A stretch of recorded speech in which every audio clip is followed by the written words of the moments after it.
Right, welcome back. Let's push on to our next keynote. I'm joined by Paula Starr, CEO at Cherokee Nation. We're talking the human edge, technology leadership in the age of AI. Hi Paula, how are you?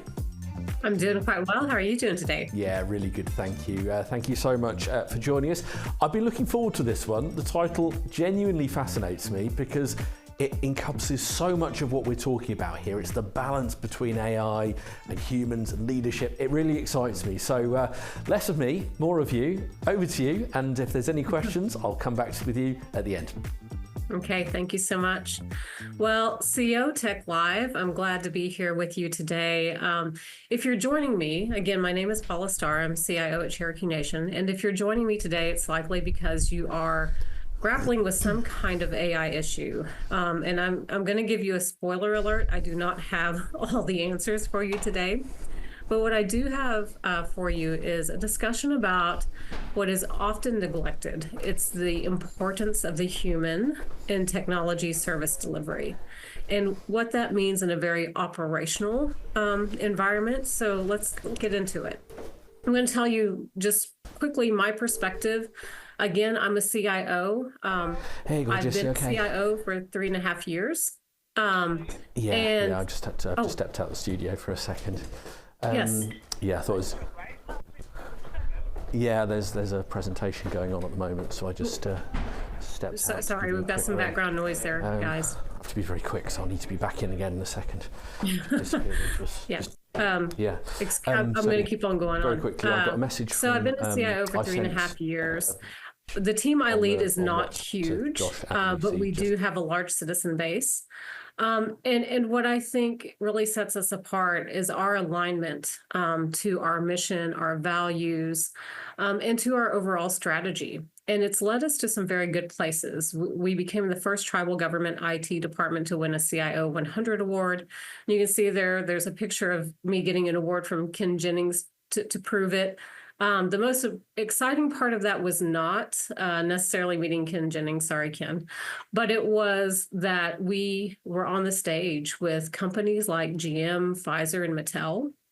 And these are not typically the kind of IT departments that you see a tribal government IT department sharing a stage with, right? But I think so much of it, again, goes back to that alignment to mission values and overall strategy. And that's what has made us successful traditionally. I think it's what will carry us forward to be successful. And I think it's what other departments can really leverage as well to be successful in this new age of AI. And so as we look at these challenges around AI, again, you're here for a reason. You're here because you're grappling with something.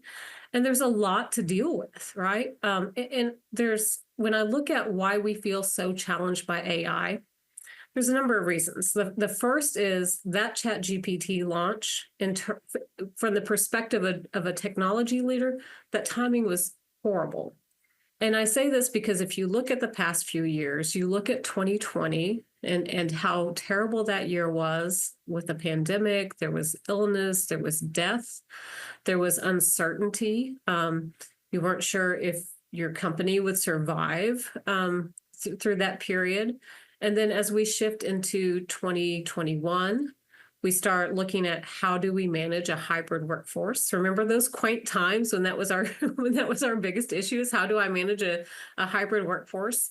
And then there was also a lot of mass exodus across IT departments because there was so much opportunity, so much work from home opportunity. And so as we went to 2022 as a technology leader, I know I was looking for a breather. And what we got instead was the launch of ChatGPT, which undeniably led to productivity gains, but also opened up a whole other Pandora's box that we're still grappling with. And when you look at this generative AI adoption, the spectrum of acceptance within our companies is extreme. You've either got senior leaders who want nothing to do with it. They want to go back under the covers, pretend it doesn't exist. They want to ban it outright in companies. I've seen that perspective. I've also seen the perspective of leaders who think it is a silver bullet and it can solve everything. I think both of those perspectives are very dangerous. The first one, that avoidance. You know, in one aspect, I think you'll get left in the dust if you avoid. The other is, I don't even think it's possible to avoid AI at this point. It's kind of like during the pandemic, we learned how omnipresent chips were, right? There was a chips shortage, and suddenly we discovered, oh my God, everything runs on chips. Now my refrigerator uses chips. And I think the same is happening with AI right now. There's hardly a software product that you can look at that does not have some kind of embedded AI. Vendors are touting how they are integrating AI into everything they do. And then that other perspective, if you're watching this, you already know AI cannot solve everything. Sometimes we just need a good old process change. And now the hurdle and the barrier to get to the point where you can convince your stakeholders, hey, you really need an old-fashioned process change is kind of hard right now. And then, of course, there's that aspect that all the worst parts, or what I believe are the worst parts of our world, can be supercharged by AI. There's a massive environmental impact. Biases, humans trained these models, humans are biased. Now they've built biases into the models. And then there's also that opportunity for those who wish to do us harm to become weaponized through the use of AI.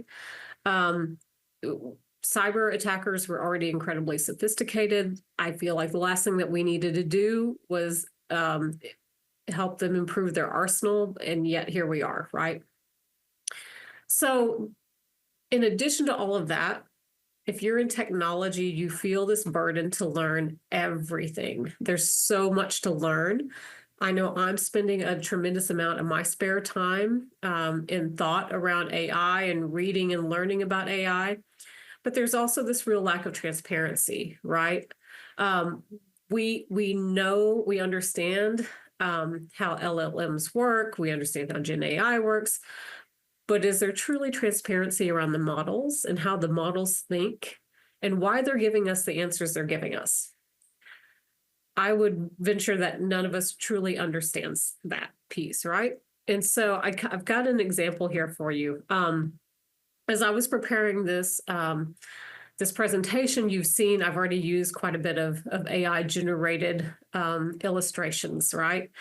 And so this is the point in the presentation where we start going, okay, well, there's all the things that are wrong, and how are we going to answer that? Like, how do we use what we have, what's innate to us, to solve those issues? And so I asked ChatGPT, create me a hopeful technology picture. And again, not the best prompt in the world. I understand that is very generic. It's very open, not very descriptive. But I did it this way because I purposely wanted to see what was this model's perspective on what a hopeful technology future looks like. And so it gave me this picture. And then it said, here's a vibrant and hopeful illustration depicting the harmonious integration of technological and human progress. And so as I look at it, and it's telling me this is, harmonious and hopeful, but you start digging into it, and I'm like, I don't really want a future where I'm looking at the latest technology while I'm standing in a creek. And I also don't really want my kids to have these bionic weird blue hands. I don't know what's going on there. And then to top it all off, there's this nefarious looking robot who's quite large, standing off in the distance. I don't really like this robot's posture. There's a lot about it that really unnerves me. So again, I think, my understanding of what harmonious and hopeful is certainly doesn't match the model's perspective. And nor could I ever explain to you what led to this model thinking that this was the answer. And by the way, you could dissect this picture forever. It's really quite fascinating. Maybe I should just post it somewhere for everybody. So here's my perspective. I don't understand everything about AI, nor do you probably, right? Like I just don't, there's just so much to know. But the great news is I don't feel like you have to be an AI expert. I don't feel like I have to, I'm leading technology service delivery for 470,000 citizens. I don't feel like I need to be an AI expert. But what I am shooting for is becoming an expert on my own environment and how technology can create positive outcomes within it. And so this leads us back to, let's get back to the fundamentals.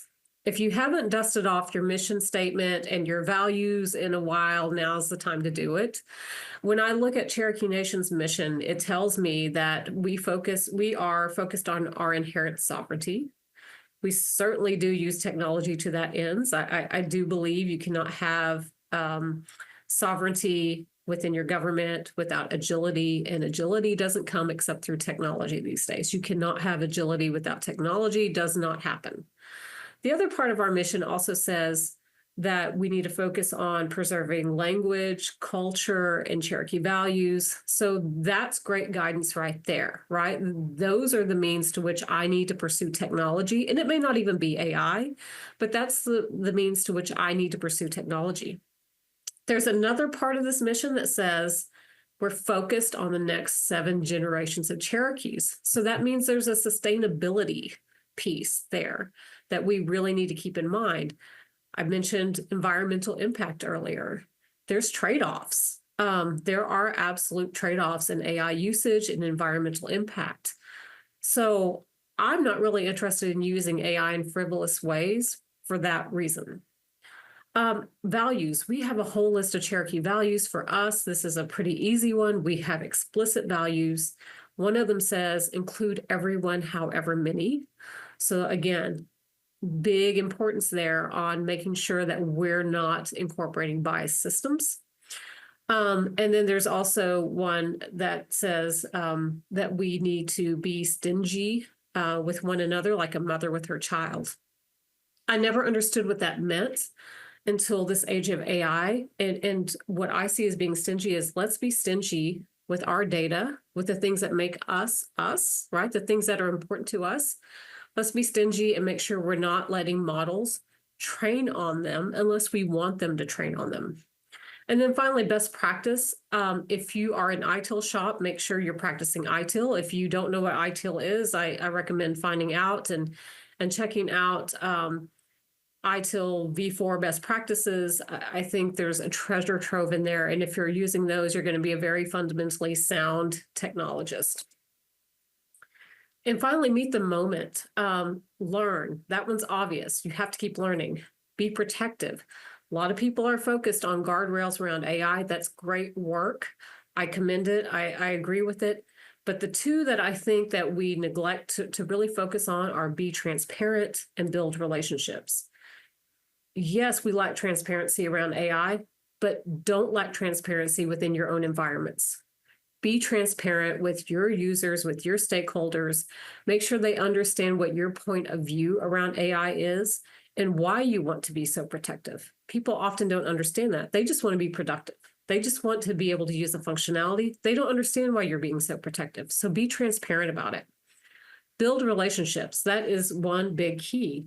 When I said be an expert in your own environment, you don't get there unless you have relationships across your environment and you understand multiple perspectives within it.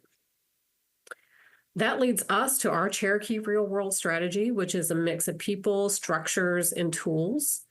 Again, focusing on that people part. It's a mix of dedicated IT staffing and engagement from Cherokee Nation departments. That piece is so important. We have to have our departments engaged and working with us. One of the ways that we do this work is through our Cherokee Futurists group. So we're seeding collaboration with our Cherokee Futurists. These are folks that traditionally IT departments probably would call shadow IT. But to me and to our department, they're not shadow IT. They are simply people working in our departments who love technology, who want to know more about it, and who want to use it to its fullest extent.